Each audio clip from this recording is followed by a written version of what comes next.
Well, good evening, everyone. How you doing? I'm Lee Love, and I am your host tonight for Photo Mentor TV. Tonight, of course, is photo review night, which is always nice to see. We always have a great time. I think you guys are going to enjoy this. If this is your first time here, and maybe you clicked on the thumbnail by mistake thinking it was a monster truck rally thumbnail, but not. Listen, stick around. You might actually learn a thing or two and actually enjoy some stuff here. We've got a number of great images. They've been submitted tonight. I think you guys are going to learn something from that. And of course, I always enjoy looking at your work. So thank you very much. I just really, I know you guys don't understand that probably, but it's really helpful to me to see your work and to be able to give my input. And to see you guys improve. So thank you very much. I appreciate it. Before we get started tonight, one thing I wanted to do was I want to give you guys a gift. As you know, that, my whole goal behind Photo Mentor and what I'm trying to do is really to educate, encourage, and mentor you guys to be more creative and to be really better visual storytellers. So I always try and come up with ways to do that. And I've got actually 9, I think, tools right now. But the one I want to talk about right now is a new one, relatively new. And that is, it's a set of tools that I developed that are free digital frames. And these things are, there's 40 of them, believe it or not. And you can use them to include for social media. They work great for that. And they are really well designed. A lot of them are high resolution. And you're going to find that they're coming portrait, landscape, and squared formats. So they'll really fit just about any kind of design or layout that you're trying to do.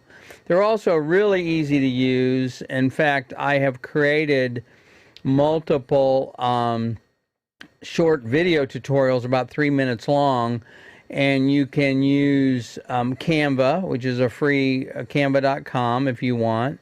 I've got a tutorial in there for Photoshop, and I have a tutorial in there for Affinity Photo. And for something else you guys want to see, let me know. I don't have one on there for Lightroom, and the reason is because Lightroom is a little more complicated. It doesn't support layers. And so because it doesn't support layers, it's really hard to put, multiple images on there. And that's really kind of what you need to be able to do this. But anyway, if this sounds like something that you think would be of interest to you, and again, it's free. So you can just go to photomentoracademy.com/frames. And download. There's, again, no cost, free, my gift to you guys. And try them out. I think you'll like them. They're really, I've had a lot of fun creating them. And so far, the response has been really, really good. So I think you guys will like that. So photomentoracademy.com/frames, my free gift to you guys. And to help you improve your social media posting. And, let's face it, the stuff you see, it looks like everybody else's sometimes. So the whole idea here was to kind of make your work stand out. And I think this is something that's going to do that for you. So anyway, all right, so let's jump into it. Let's see here. The first image we have tonight is going to be... this one was submitted by RS, and RS has been shooting less than a year, and the work is really great. There's a lot of the work that they've been providing that I wish I could show you. It's not available here tonight, but this one here is one that they submitted. So the message or the idea, I always like to find out what you're struggling with, and why you submitted a photo and why you took the photo. So the idea of this one here was the concept was the innocence of her daughter for Christmas, kind of not wanting to go home. Of course, we can all relate to that as children, of course. But anyway, so this photo right here is pretty interesting. it it definitely has the emotional aspect, and that's really the key to any kind of photography that you're doing. If it doesn't grab the viewer and doesn't, grab them, create some kind of compelling emotion in them, whether it be good, bad, or whatever, indifferent, then it really is not that great of a photo. And I think this one definitely has that emotional aspect. It certainly has the, you can tell that it's Christmas time, and you can tell that she's really kind of distraught.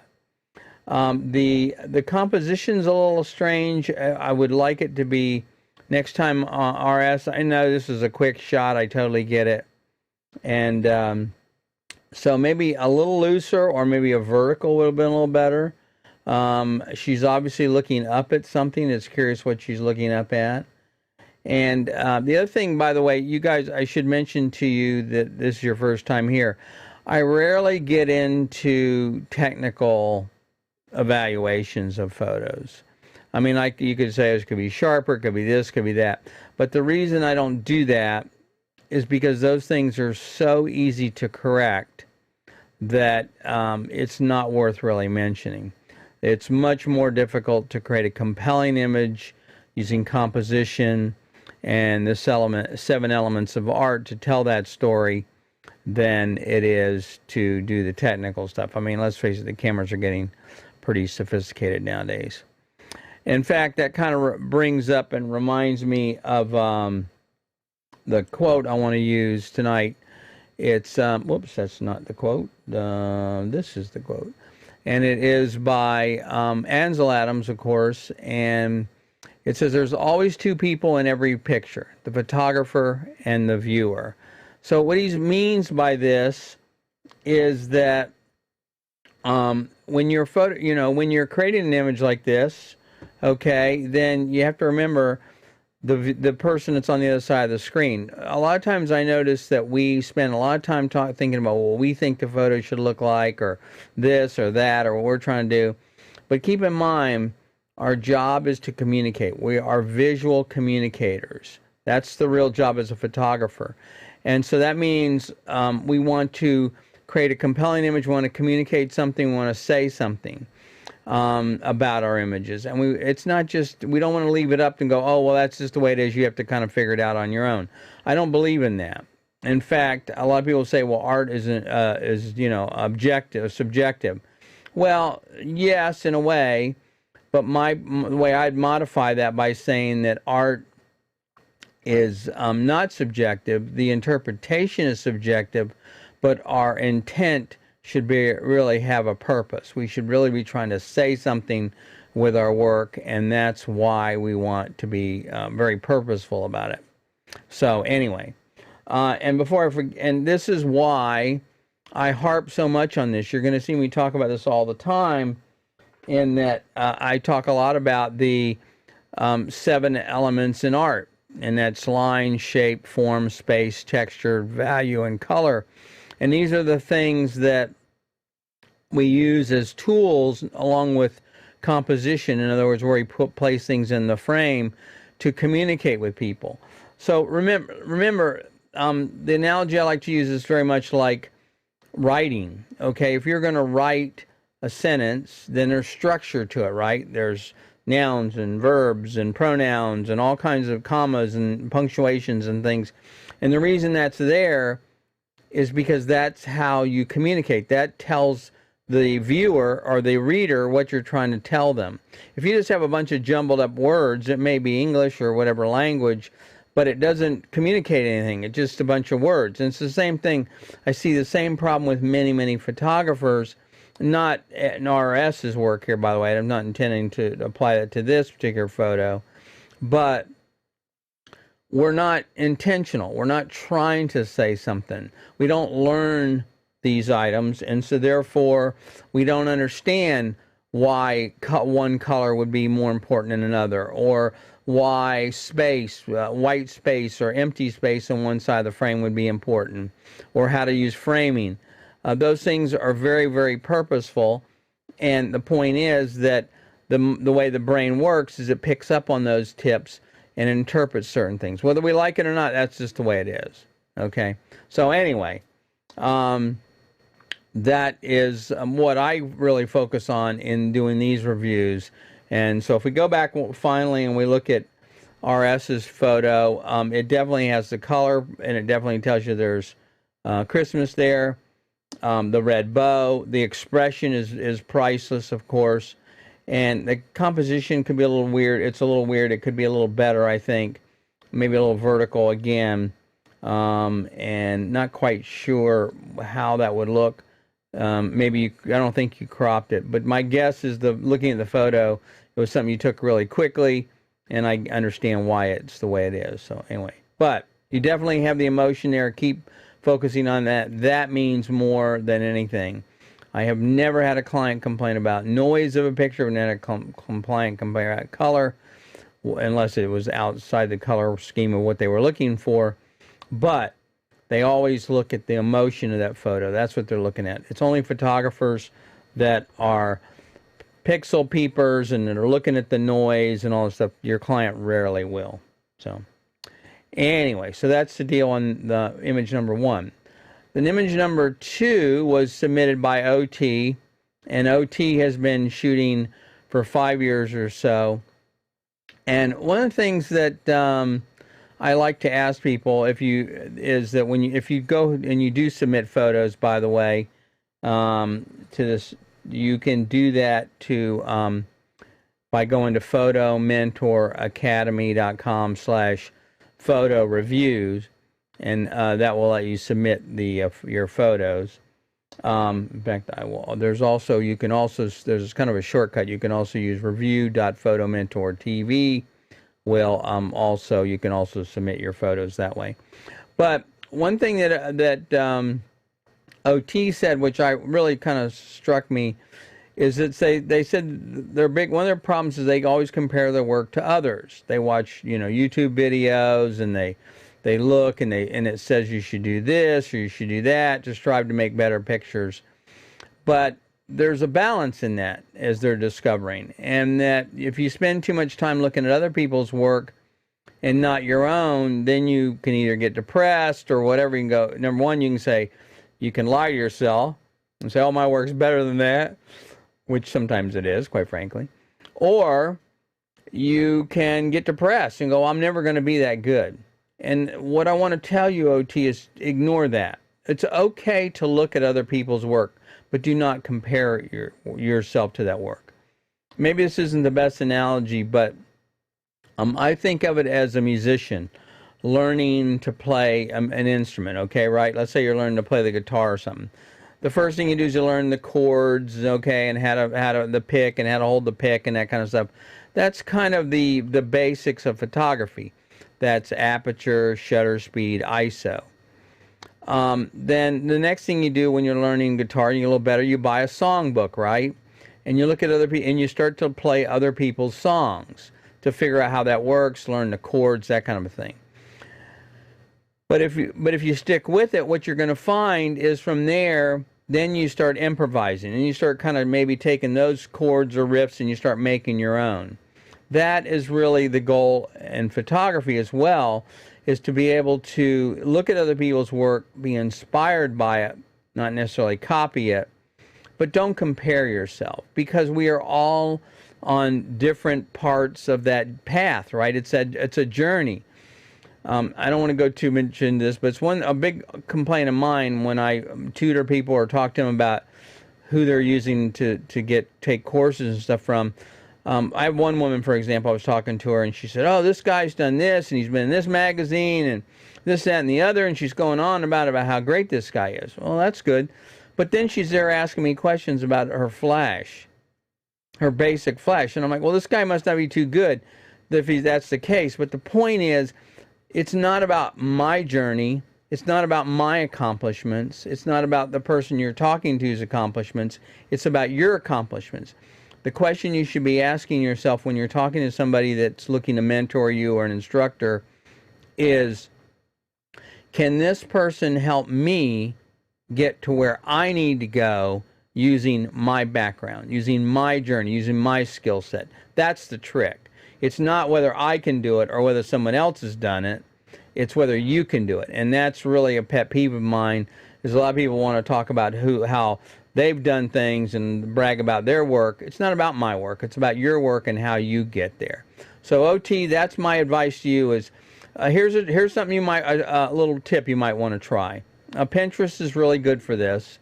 Create a board on Pinterest and make it private. And when you see photos you like, drag them in there, copy them in there, save them in that board. And then look at them, go through them, review them, and then ask, well, what is it I like about this photo? And try and break it down. You know, is it the lighting? Is it the styling? Is it the makeup? Is it the location? What is it about that photo you like? And then start narrowing those down. And over time, you'll get more and more critical. Well, that's pretty good, but I don't really like as much as I like this other one. Use that as inspiration. Again, use those as ideas, and figure out what kind of work you like and what you don't work. That will tell you a lot about your own style and your own work. You're not comparing to them. You're not trying to be like them, but you're trying to figure out what is about that resonates with you. So that's a tip that I would suggest anyone here could try and use as a way to kind of improve your own work. Okay, sorry about that. Kind of got off track a little bit. So this is the photo that OT submitted, and it's a beautiful animal, of course. You guys are always sending me pet photos, and I love these. So I should tell you not to do that because it's so easy for me to get hung up on pet photos. But this shot was one they did because I know for a fact that they're really looking to get into more pet photography. And they love the way the dog looked between the rocks and the light coming from the right in the distance, and then the white, of course, coat made this pup stand out. And against the rocks, absolutely, definitely. This is a winner image. The composition is good. It's vertical. You can go either way on that, but this one was nice. And again, the one thing about the background that works with this one. And this is, again, another one that I complain about, because I always tell people, if you want your photos to be better, number one, put more interesting subjects in front of your lens. But the second thing is background. Watch that background. Make sure it's exactly, that it's dark. Number one, darker than your subject is ideally the way I do it if I were trying to purposefully, because that's going to make your subject stand out. Number two, the reason you do that is because the human eye is drawn to the lighter tones in an image. So if the foreground is lighter than the background, that subject's going to pop and stand out more. And of course, in this situation, it does. And this third thing is that background also helps tell the story. It's subtle. It may be subconscious, but it's there. So you got to make sure you want to enhance the story. You don't want it to detract from the story. And this absolutely does that. Really, really nice image, OT. One of your better ones. And I think that and your work is definitely improving, as I see it all the time. I really love looking at seeing your progress on this kind of stuff. So this is a winner. And the other thing I'll mention on this one is the eye line. And real quick, I want to get off on a tangent here. But I mentioned the eye line into one of the groups, and someone asked me, well, what do you mean by eye line? And I thought that was an excellent question. Maybe you're asking that question too. And of course, what I mean by that is placing the camera either above, looking down on the subject, looking level with the subject, or looking up on the subject. And all three of those have a different meaning. It could be just 6 inches or a couple of inches below, and you'd be surprised the difference it makes in the photo. So this image was done really well because it's right at eye line. The pet's looking right at us. We're connecting with that, and that's why you do that. You're at that even eye line. That helps the viewer connect better with the subject. If you can get up a little bit above, and this is a mistake, by the way, a lot of people make with pets. They're shooting down on the pet, and that really diminishes the pet or the person. But sometimes you can do that on purpose and get away with it if you're trying to create that look. But if you look up at the subject, then it's going to make the subject look more powerful.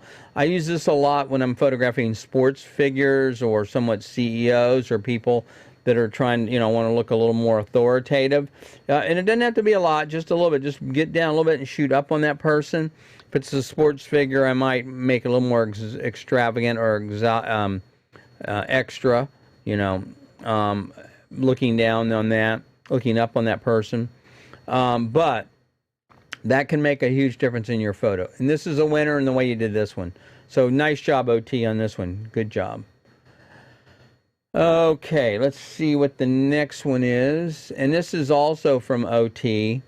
And this is, I love the comment on these things. You really have, they said that this is just a quote-unquote another wildlife shot of a heron. But they really love wildlife, and this one just stayed there for a while. And they got a chance to change their lens and walked out in the field and got a really cool shot. This is a nice photo. I wouldn't look. It's not just a heron, right? I mean, yes, from that standpoint, it may be, but and there's a lot of things you could pick apart about it. But it's really not a bad image at all. It's sharp. Technically, it's great. Also, if you zoom in on it, I kind of like the fact that the legs are kind of on the other side of that post. You really don't see where they're standing. It's kind of a cool looking image. I love the way you composed it, by the way. So you did a nice job on the rule of thirds there, and so don't diminish that part. That's looks really nice. See if I can just show you that here real quick. Do I have that here? No. Let's see. Hang on. Rule of thirds. Yeah. No, not the grid. Shoot. Okay. Can't figure out how to do this thing. I should get back into using. I've been using a different program lately. Oh, and so I forget how to do this darn thing. Well, I'm not gonna be able to do it, I guess. Oh well. Anyway, so instead of, most people would have positioned this subject in the center, which is common, but then they're looking into the edge of the frame, which I think creates a little bit. You can do that if you're trying to create suspense or a drama. Sometimes looking into the frame can do that. It bothers me a little bit for most photos, and for this, I think it looks really nice that you left space there on the right side, so that the bird is not looking off into the frame. So good job on that one as well. There we go. Okay, so again, nice picture. It's not just another heron. Don't put yourself down about that. And so, okay, the next one is this was put in submitted by HJ and JHJ. I've seen a lot of their work. They're very, very good landscape photographer, kind of wildlife photographer, but mainly landscape. And they've been shooting like 5 years or so, and it definitely shows in their work. But this was they described it as a very incredible foggy day, which, by the way, I love fog, by the way. It's a very cool thing to photograph. Here's a tip about fog for you.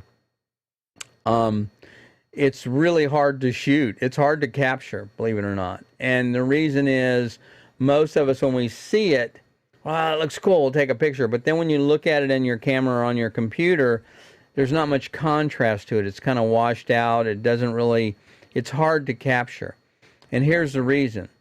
Fog and smoke is the same thing. Really, the best way to capture that is to backlight it. You really want light coming from the back of it. So if you can find a scene where the sun or some kind of light lamp or something's coming from the back, you're going to get a much better capture that way. So anyway, that's just a little tip you might want to. But this one here said there was an incredibly foggy day, and apparently beyond this shot you can't see it, but there's a river, which of course makes sense because the fog and the warm air coming off the river, and a whole bunch of houses. But because the fog is so thick, it really kind of hid the homes, and you don't even know it's there. It's an interesting composition, I have to say. One thing I do, I should tell you guys, I don't look at your pictures a lot up front. I kind of wait until we're doing the show because I don't want to be jaded or make a decision on them. I prefer to be kind of fresh, kind of look at them as you're looking at them. But I did look at this one a little bit, and I couldn't decide on whether it made sense or not. For me, I'm wondering what's below that bench. I wonder if maybe just a little more space, if there was there, would have what that would look like. It works either way, honestly. In fact, let's see if I can do this. Yeah, here we go. So, so it works either way, but I'm wondering if it was, if it would have been a little bit different in that it was, they let up a little more at the bottom of it. So, can't see it this way, the way this thing's doing here. Oh, I see square. Let's do custom ratio. There we go. And of course, if this is black at the bottom, but you could have gotten away a little bit, maybe. I don't know if that would have helped or not, because I love these trees reaching in like this at the top, because they're kind of look ominous looking in a way if you look at it, the way they're let's see what this looks. The way they're kind of looking. I'm just wondering what it will look like a little bit more if there was a little more space at the bottom. It's not a criticism of the photo. It's just I'm just wondering if it might have been a little more interesting. But it's still a great photo either way. Just a little bit at the top for me, and the way I'd have cropped it or the way I would have shot it. But anyway, great photo, great concept. Thanks very much for sharing this. HJ's really got a lot of nice work, and it's always good to see their stuff. In fact, got another one here. This is the second one. Okay, so this one says that their cat is a comic relief, but this night she decided to do a stare down while sitting beside me in a cell phone shot I took and put it into Photoshop to process. Now, again, you guys, you can't send me any more cat photos, man. I love these. I love cat photos. We've had cats almost our whole lives, and we have a cat now. He's a real challenge. But anyway, and so this is the cats are so interesting in my opinion, and this is a terrific shot. Very well done. And I agree with the expression. It's just that kind of that look. When I see a cat photo like this, I always want to go, "You looking at me?" The line from Taxi. "You looking at me?" It's just kind of that sour look on their face. Anyway, very pretty cat. Thanks very much for sharing. Really great composition. Really nothing you can say about that. It's interesting, though, because I find that we do that. All of us do this, by the way. We get a new piece of equipment. We get a new gear, new lighting, new lens, especially. And the first thing we do is we aim them at our pets, especially if you don't have children around. So your pets are the next best thing. And, of course, they got all this nice fine hair, so you can zoom in and do some pixel peeping, et cetera, et cetera. But so they're always kind of giving that sour look, like, really, again, kind of a thing. So anyway, this is a nice picture. So HJ, thanks very much for sharing that. I love that. Okay, now this next one is an interesting one. This was submitted by AB, and AB is a new photographer. Actually, just met AB yesterday, I think it was. Really, and I've enjoyed talking with them about their work and what they're trying to do, and I encourage them to submit a photo in here, this one here. And one of the struggles that AB has, it's such a common thing, it's almost ironic to even mention it, but one of the problems is, he says, is that his problem is creativity. And I'm thinking, well, yeah, that's all our problems, first of all. And it says every time they look back at results, it becomes boring and stale. So this is a really big subject. So let me spend a few minutes talking about this because it's important. First of all, one of the things the way I judge my own work is how well I'm able to take what's in here and transfer it to the photo. It's rare. It's hard to do. I mean, what we see in our mind's eye is usually very, very different than what comes out on paper or on the computer or however we're outputting our work. So that's the first thing. So don't get down on yourself on that part. It's just a difficult thing. Now, once in a while, quite frankly, I'll luck. I mean, is the way I call it, a happy accident. I'll run into something where if I'm aware of it, and this is the part I call learning to see, if you guys have heard me talk about this. The first thing in photography, the most important thing in photography is learning to see. And what I mean by that is learning to be creative, learning to see what's there. I almost did this tonight. I'm going to do an interview with somebody later on that's a fine art photographer. And the reason is this person has that knack. They really can see stuff that I can't see, probably, that most of us can't see. Cracks in the highway, dirt on a ashtray, whatever it may be. I'm looking at some of their work, and I'm saying, what is that? And they're telling me, I'm like, wow, how'd you see that? So learning to see is the very first thing you need to work on. And I go into this a lot in my in the STEPS program. That's actually what the first S stands for: seeing, telling, exposing, processing, success. But it's not something that comes easily to most of us. So what I'm telling you, AB, is just work on it. Just hang in there, and you know, it's hard to be creative. And I'm going to give you some tips here in a minute. I'm going to talk to you about something. I'll give you some examples of some things that might help you out. But this picture that we're looking at that I've submitted, they saw this on the morning after New Year's, and they took a picture with the intent of showing sadness, pity, anger, and disappointment. Now, I'm going to be honest with you, because that's the way I am. And this is, and I, by the way, you guys will notice I try not to give my personal opinion. I try and look at this stuff from a photographic aesthetic standpoint, not whether I like it or don't like it.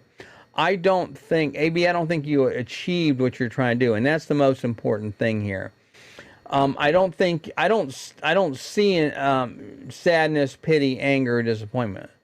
Now, that may be what you saw, and that's okay. So the trick is, how do you convey that? If that's what you saw and that's what you're trying to get across, then how do you do that? And I think there needs to be another element in there to do that. So the composition is fine. It's obviously beer bottles. It's obviously waste, and that kind of thing. But I'm not sure. I think, and the reason is sadness, pity, and anger are human emotions. And so to pull up those human emotions, we need something else there to convey that. It could be a person, of course, in the background. And again, this is where I'm thinking, where I'm always talking about the background being part of the story.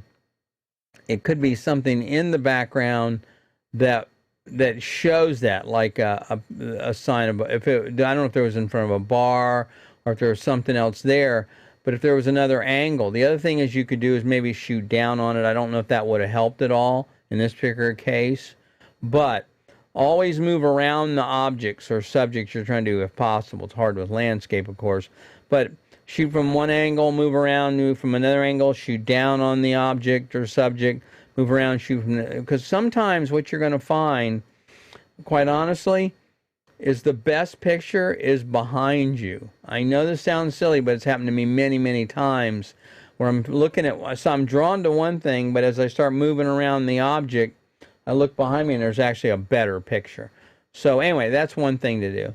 I wish I could give you more advice, but without knowing more about what's going on with this subject there. But it's something I hear a lot, so you're not alone. That's the other thing I wanted to mention to you. I work with a lot of photographers, and a lot of them, new, especially new and even longtime photographers, and maybe you guys can relate to this, are overwhelmed, frustrated, and frankly, many times ready to give up. Let me share a quick story if you don't mind, and maybe this will help. So I see this a lot, and it might make you realize this is a very common problem. I ran across a new photographer a year or so ago, and they were just, I could tell they were struggling by the questions they were asking in a group, and I found out they had just purchased a new camera, and they'd only had it a few months. And the thing that broke my heart was they were literally in tears. They were crying. And I wanted to know what was going on. And they told me that the reason was this was a gift from their spouse, and they felt they had made a big mistake because they had spent all this money on this camera. They really wanted to be creative. They wanted to be, not necessarily a photographer for business, but just learn photography. They felt it was a great outlet. And now they spent all this money on this camera, which they really didn't have, and they're ready to give up. And they were so disappointed and so upset. So I've heard this so many times. It's just uncanny. Surprised people buy any cameras at all, really. Probably why people use their cell phone. Anyway, so they were so frustrated, and so what do? They're thinking, well, there's lots of resources. So they did what most people did, right? They joined a Facebook group for beginners. Perfect, right? That's exactly what you should do. No, not perfect. Because what happened, that's where the problem came in. They'd ask questions, and they'd get a whole bunch of techno-babble answers they didn't understand. They didn't know. They didn't want to ask questions like, what's this, what's that, because they're afraid they'd get berated or made to feel stupid. And it was awful. And I just felt so bad for them.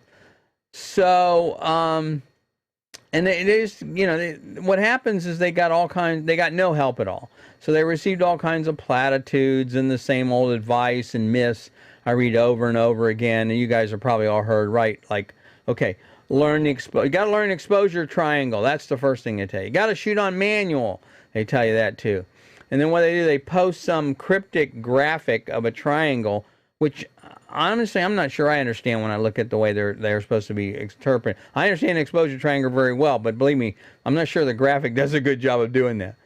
The other thing they told her was, go to YouTube. That's what I did. Or take a course. Or, hey, I think they said, upgrade to a full-frame camera. That's the problem. Anyway, it was a blah, blah, blah. Same old advice. So the question is, if any of this sounds familiar to you guys, I'd love to hear from you. I'd leave a comment down below and tell me what your experience has been if you're frustrated in the same way, because I just meet so many new photographers who are going through this, and I don't understand why people in a group with the name beginner are not willing to help people. So anyway, it's a common problem, maybe. In fact, it's the reason I started Photo Mentor Academy. If you guys want to learn a little bit about what I'm doing over there, I encourage you to check it out.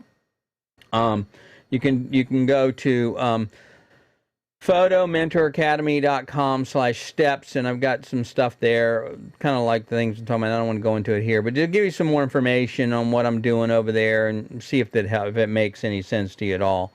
But it's really a common problem, and it's frustrating for me to see, so I know it's frustrating to you guys. So anyway, all right, so the next photo is this one here. This is an interesting one. And you guys might, I don't know if you guys any of you guys know Brian Carr, but Brian Carr is a photographer that does toy photography, characters,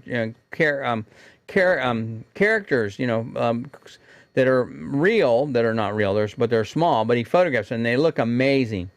Well, come to find out, AB also is into this stuff, so I introduced him to Brian. And this is apparently, now when he sent me this photo, I was like, what is this? I really don't know. But apparently it's a character called Carnage, and their personality is manic and destructive, and they shot this with an iPhone before they had a camera. And so the thing is, it's an interesting photo. It's got some potential. They tried to capture the destructive nature, and this person is apparently a villain from the Spider-Man universe. And anyway, they're a good point on the lighting part, but if I don't know what this is, which I didn't, I had to ask. So that's where my feedback would be. It's a little too abstract. you might need a little light in the front. If there's, I assume there's a face there of some kind, or maybe his head is down. I think that's the top of his head, the silver part. And so that's the problem there. It's just a little too abstract. It's an interesting photo. The lighting, you're on track as far as learning lighting. Good idea there. But take a reflector if that's needed, or just some other light, or it can be a flashlight, anything, and bounce a little bit of light up in the front to give us some idea, because we don't really know what this structure is. Now, Brian may, because this is his area of expertise, but I didn't know what it was. So that would be my feedback there. But good job on the lighting. And here, this is another good example. It doesn't matter what camera you have, right? This is an iPhone. You didn't have to tell me that. The point is, anyone I could have figured it could be in any camera you're using. Doesn't matter. That's the great. It's all about the lighting, and that's the most important thing. So again, AB, thank you very much for submitting your photos. I really appreciate it. I look forward to working with you. Submit some more stuff. I want to see where you're going, and I'm happy to answer any questions that you may have as well. Okay.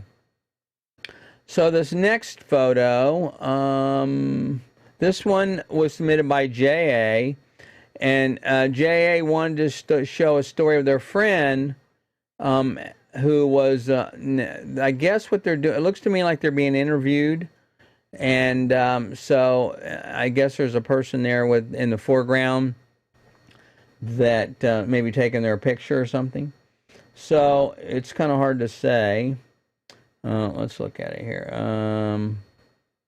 So first of all, what I would suggest on something like this is you want to, there's a lot of, it's okay to have stuff in the background there that shows what's going on, but to give some context.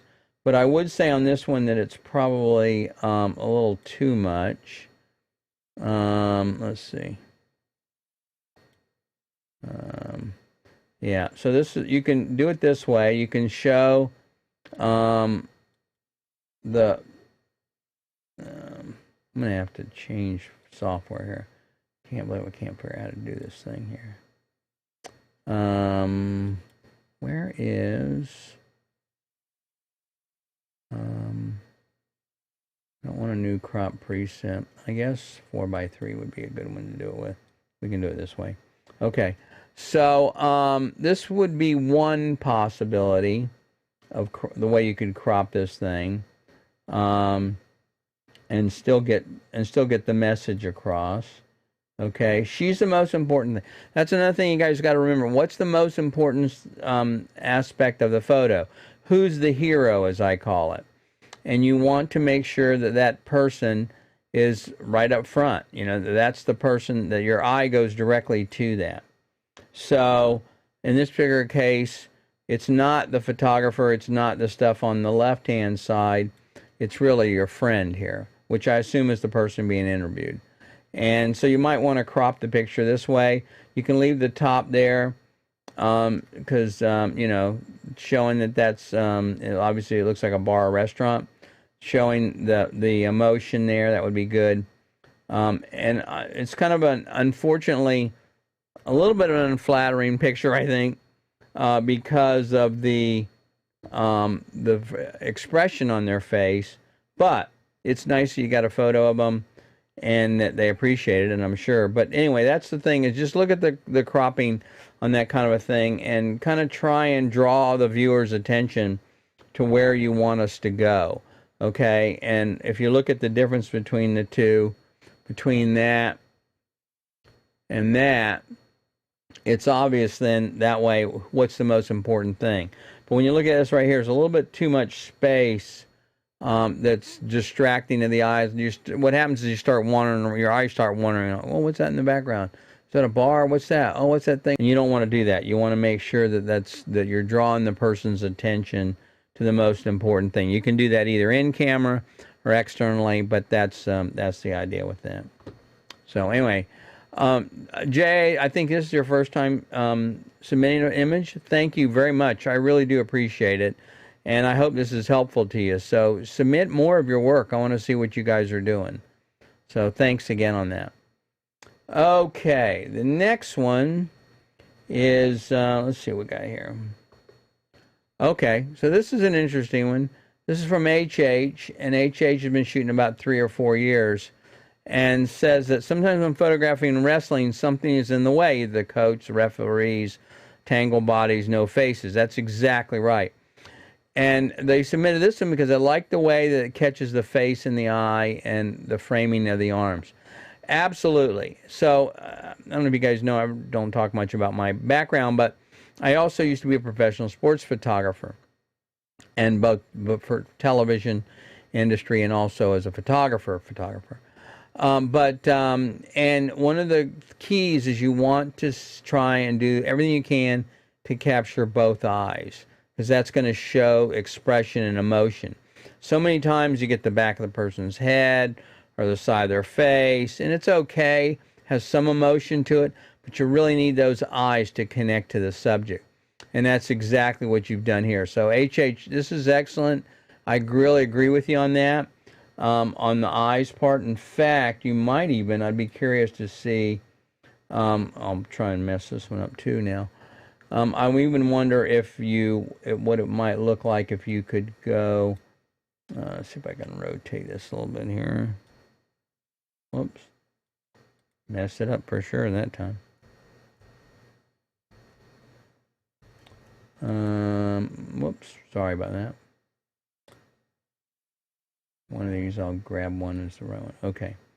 So, I'm wondering if you were able to change the aspect ratio. I hate this thing.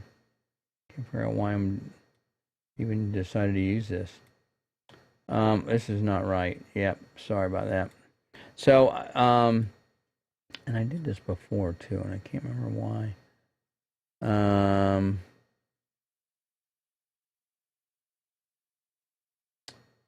So, let's see here.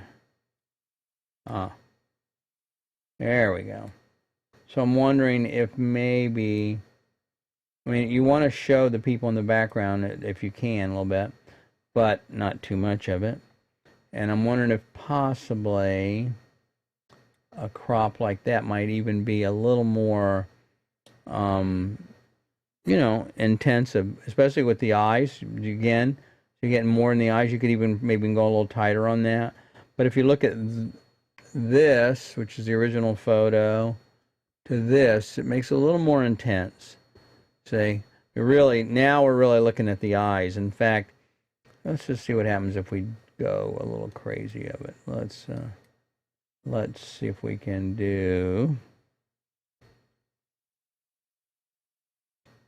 even a little tighter. Of course, we want to make sure we keep that we know they're wrestling. I don't know. I think that's probably about as tight as you're gonna be able to get it, unless you really went crazy with it. Did something like this. That also may work. Yeah. Anyway, nice photo. Good job. Yes, definitely nailed the eyes on that. Way to go. Way to see. See, that's what I'm talking about. No pun intended. With the eyes, you saw this, and you. That's probably why you took the picture. You could see the intensity in those eyes, emotion there, expression there. That's what it's all about. So nice job on that. Thank you very much. And so let's see what the next one is. Okay, so this next one they submitted. This is also by HH. They did a couple of them. And this one was a French Indian War reenactment at a Boy Scout camp. And this one's not as strong, of course, as the other one, in my opinion. There's just too much going on. The lighting's not that great. And it, quite frankly, looks more like a snapshot. So what I would suggest to improve something like this, though, is think about, okay, if you look, there is the sticks there, I don't know, those poles they're using to hang something with. If you were to get around and to the right, and if you were to shot with that in the foreground or through those with a little bit tighter shot, if you had the lens and the ability to do it, where then you're using that as a frame, using those sticks as the frame, with the tent in the background and a little closer shot of the face. I think you had a really powerful image there. So think about that. Again, background, background, background, or foreground, foreground, foreground. Sometimes you can use that foreground as well to compose and to crop a picture. It's called windowing, where you use something in the foreground, a branch or leaves or something, in this case the sticks, to be able to do that. And that kind of helps draw the viewer's eye to the subject as well. And then this is the third one that they did. I think this is also the last image of the evening, if I'm not mistaken. I don't know. And this one, they were trying to get pictures of their boys during a camping trip. And they told me that the oldest one was picking on the middle one, and they caught a picture of that, and of course made them laugh. Okay. And they were also playing around, learning with their camera how to do, experiment with backlight and sun and foreground. So, but you did a good job on that part. Okay, using the on-camera flash brought up that foreground a little bit. You could probably even, there's some techniques you could use to maybe make that background even darker and bring that foreground out, but we won't go into that today. But here's some things that work really well on this thing, I think, and you did a good job on, and that is the fact that you got the emotion. I mean, it's obvious, right? We've all been there. If you had brothers or whatever, or even sisters, okay, and you look at something like this, I mean, come on, it's now could have been a little better on there, a little lower on the, better on the cropping on that, but. And I know what you're trying to, but again, getting a little lower eye line could have been a little more connect to them a little better. But it's it's typical. It's two boys being typical, and that's the thing I like about it.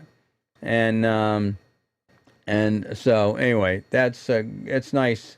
Keep up on that. Try and get a little more creative on that though. Don't just get a shot of them doing that.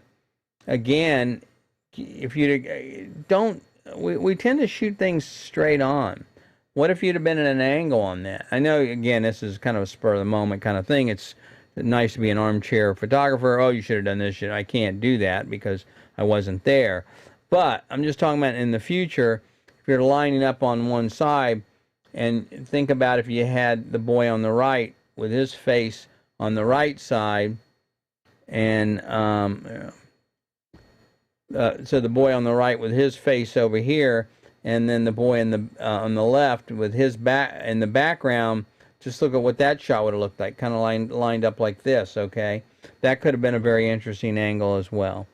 So think about those kind of things when you're trying to, And I get it. It's hard to anticipate these things. It's kind of a spur of the moment. I'm not trying to critique the moment. The expression is great. The emotion is great. Stick with that. That's what works about the photo. I'm just trying to give you some tips on composition to make the images just a little bit stronger. Okay, let's see what else we got here. So thanks again. I appreciate you guys. And if you have any questions on this kind of stuff, leave them in the comments below. I'd love to hear what you wanna know about, what things I can answer for you. I also want, just so I don't forget, I want to remind you guys about the frames concept, right? I mentioned that earlier on if you're just tuning in. 40 free frames, and, you can get those at the, that'll really nice frames. You guys will see that they, and go to them at photomentoracademy.com/frames, of course. But, the point is, these things are really nice. They'll really improve your photos. I think you'll be surprised at how well they work and really what the quality of them are. But there's a whole bunch of them. You guys some of them are really nice. The wooden ones are really nice if you're doing kind of rustic kind of photos. And you can match them to whatever you're doing. Some are fancy, some are more metal looking, some are glossy laminate kind of a thing. Or, not laminate, what am I trying to say? Laminated, I guess it would be. Anyway, so, and there's, portrait, landscape, and square ones. And as I said before, some tutorials I created will make it easier for you to use. So check those out and go to photomentoracademy.com/frames. I think you guys will like that, by the way. And if you are one of those people like us who's overwhelmed, and you just kind of, you want to be more creative, then I'd encourage you to check out the STEPS program. I've developed this over a long period of time, and I've been shooting for over 30 years. And what I discovered is that the problem right now in photography is that I think people are teaching it like it's 1960s. Okay, it was fine when I learned photography. I don't want to sound like some old guy, but when I learned photography, everything was manual. We had to learn on manual. But nowadays, these cameras do so much that you're really hurting yourself if you don't use some of those features. Now, I'm not saying don't shoot on manual. What I'm saying is don't start on manual. Start using aperture priority, shutter priority, even program or automatic. The main thing is work on what's in front of the lens. Work on that emotion. Work on that composition. That will get you become faster. That will make you a better photographer faster than anything else you can do. Trust me. And the reason is because I've done this hundreds and hundreds of times. I know it works. So anyway, listen, I also want to take a special moment here and thank Sue Ann. Sue Ann is our content manager, for all her support and encouragement. The woman is a saint sometimes, putting up with me because I know I drive her crazy. So I just wanted to thank her for all the work that she does and all the stuff she's been doing recently. So thank you, Sue Ann. I appreciate it. And I want to thank all you guys for all the stuff that you do, for the support, for the submitting the photos. I know it's I don't know. I appreciate it, and I appreciate the questions that you ask. So anyway, listen, till next time. Hey, listen, remember what am I telling you? If you want to create more compelling images, quit trying to learn photography. Start learning to tell better stories. I promise you'll be a better photographer. See you next time.